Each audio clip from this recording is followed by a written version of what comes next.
What a blessing the music has been today. Thank you, Carrie, and the choir, and the children's choir, and Alva, and the ensemble. And thank you, Bill, and all of the men's chorus for being here. Bill Chunstedty's been such a good friend as we've worked together over the years, and it's a real pleasure to have the men's chorus here today. Have lots of friends in it, and of course several of our members. Bailey Gillespie on the back row has been a friend for 55 years, and as he said first service, still friends after all that time. And of course, a special privilege to have someone in this group that I've known for even more than 55 years, though he will not want me to admit that, and that's my brother, David, and just a joy to have him singing here. One of the great joys of my ministry here was the privilege of baptizing him a few years ago.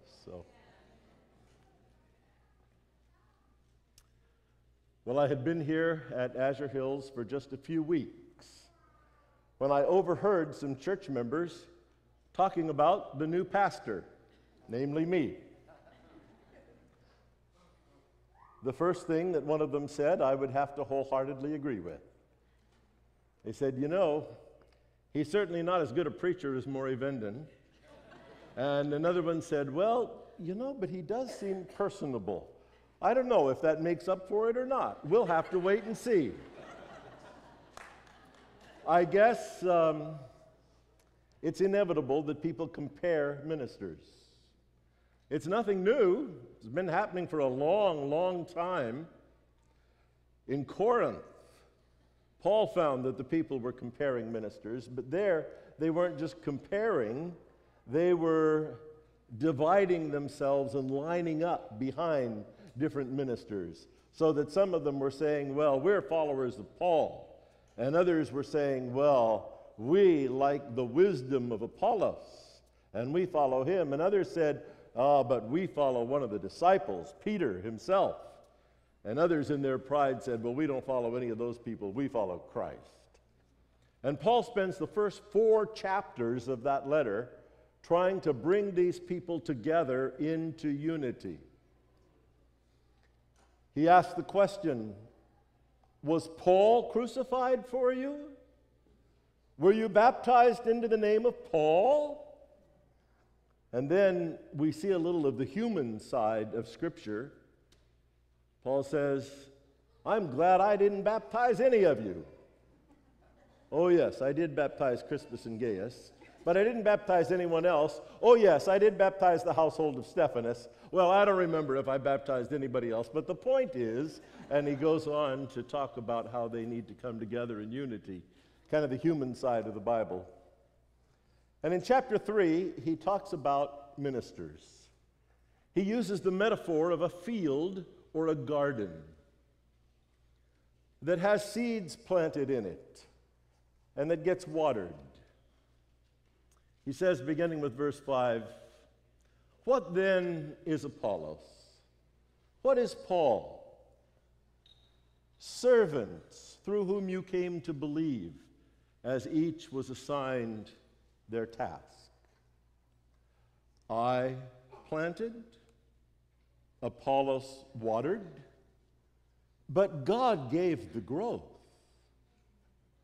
Therefore, neither the one who plants nor the one who waters is anything, but only God who gives the growth. Paul says of ministers, those who plant and water the garden, that they are nothing. He says they're not anything. They are nothing. Now, I don't find it insulting to hear that I'm not as good a preacher as Maury Venden. That's kind of like saying you're not as good a basketball player as Michael Jordan, you know. Duh, what else is new? But to say we're nothing, zero, zilch. One of the kids in the front row first service added nada. That kind of does sound insulting. Are we really nothing? Well, Paul says so. There are 2 reasons. Two reasons why ministers are nothing. Number one is that no matter what they do in terms of planting and watering and raking and hoeing, the fact is that ministers cannot make growth happen. Only God can do that. Talking about real growth. Oh, I mean, this isn't just the growth that maybe makes sure the pews are full. Talking about real growth, kingdom growth. The kind of growth that changes and transforms people from empty, purposeless existence to the joy and the peace of knowing Jesus and serving Him. Talking about the kind of growth that transforms communities that are selfish into caring, loving, serving communities that make this world more like God's kingdom so that His will is done on earth as it is in heaven. That kind of growth only comes from God. We cannot make it happen ourselves. In fact, God could even do the planting and the watering. Look at nature. There are all kinds of ways that God can scatter seed, and He can cause it to rain. But He gives to us the privilege of having a part in the garden and watching this wonderful growth that comes only from God. And I have seen it happen over and over here. It was over 50 years ago that Don Gray and Lloyd Wyman planted the seed for the Azure Hills Church. And in the intervening 50 years, there have been 9 senior pastors and about 40 associate pastors. I've had the privilege of working with 21 associate pastors over the years that I've been here. And you could not find a more talented and dedicated group of people anywhere in the world. And you know, I will admit to you, this is, I know, a weakness on my part. It's one of my temptations. But every time one of those associate pastors takes a call somewhere else, I panic. And I say, oh no, what are we going to do now? This ministry is going to fall apart. We can't go on without them. And then the Lord sends someone else, just the right person to carry on what that person has planted and now to water it and see it grow. It's happened over and over again. And I will say that the team of pastors that are here right now, it's the best team of pastors any church in the world has. And you are in very, very good hands. And I know that God will lead in bringing the next gardener to this field.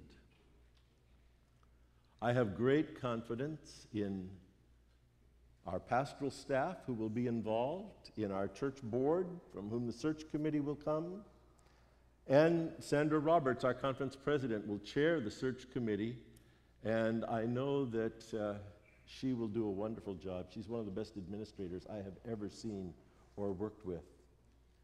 So I know that you are in good hands. I'm glad for that. I want you to remember something, though.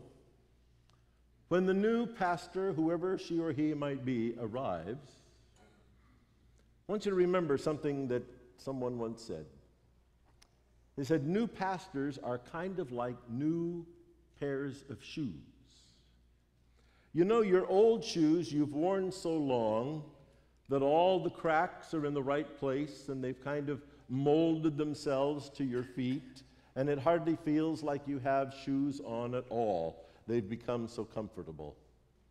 And then you buy a new pair of shoes, and it's not with all the cracks in the right place, and they're not broken in, and they feel kind of stiff and maybe a little uncomfortable, and maybe there's even a place where they hurt your feet. But they get broken into and become just as comfortable. So be patient. Be as gracious as you were with me. And remember that it's probably kind of hard on the shoes, too.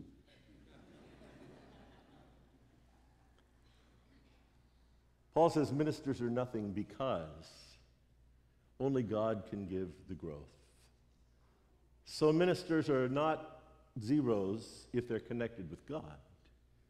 God can work through them. God can use them. But only if there's that connection with God, because only God can bring the growth. But there's a second reason Paul says ministers are nothing. They're zeros. Because ministers can't do anything unless they're part of the fertile soil of a community of believers committed to Jesus Christ in unity and purpose. You see, God brings the growth, but human beings can thwart that growth. They can stifle the growth by their actions. That's why Paul was so concerned about the church at Corinth, because he knew that these divisions that they had and this hostility and animosity they had toward each other would stifle the work that God wanted to do in bringing kingdom growth to that community. And that's why he spends 4 chapters trying to bring them together into unity. I will tell you something.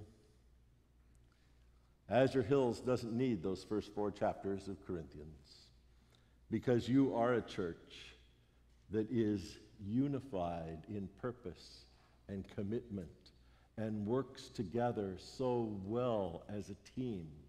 Whether we're talking about the music program or the audiovisual work or the great kids who are back there running our live streaming or our Sabbath schools or our adventurers or our pathfinders or the social committee, as you will see tonight, everybody just works together as a team, and there is a sense of purpose and vision in this church. And that kind of soil enables God to bring growth. And that's why there's been this growth over the last 50 years. I have a good friend who is the dean of the School of Theology at Walla Walla University, Dave Thomas. He's pastored a number of congregations. He is an astute observer of congregations. And he visited us once, was just here for a day.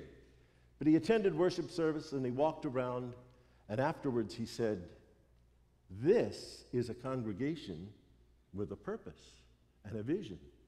He said, "This is not a pastor-dependent congregation. This is a congregation that knows where they're going and works together." And I said, "You're very astute. You observed well in that one day, because that's what this congregation is like." And ministers are nothing unless they are part of that kind of a believing community. You see, ministers are just part of the community. We have a unique role, but so do all of you in that field. That's one of the reasons that we come forward from the congregation to speak and sit with the congregation, because we are part of the congregation. Ministers are nothing unless they're connected with God, but ministers are also nothing unless they are connected with a community of believers who are unified and committed to the kingdom of God. And you are that way. And I thank you for that. I thank you for your gracious teamwork. I saw an example of some astounding teamwork a few nights ago, and it reminded me of the Azure Hills Church. My son Larry and my grandson Marcus and I were at Wrigley Field, Chicago, the friendly confines, a week ago last Tuesday night. Now, Wrigley Field is a place where they've been playing baseball for 101 years, Major League Baseball for 101 years. It's unlike any other ballpark.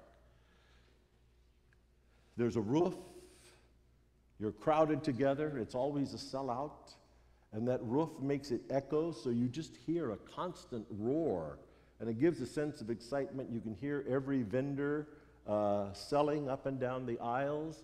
You hear a loud crack every time the pitcher throws and it hits the mitt of the catcher. It's quite an environment.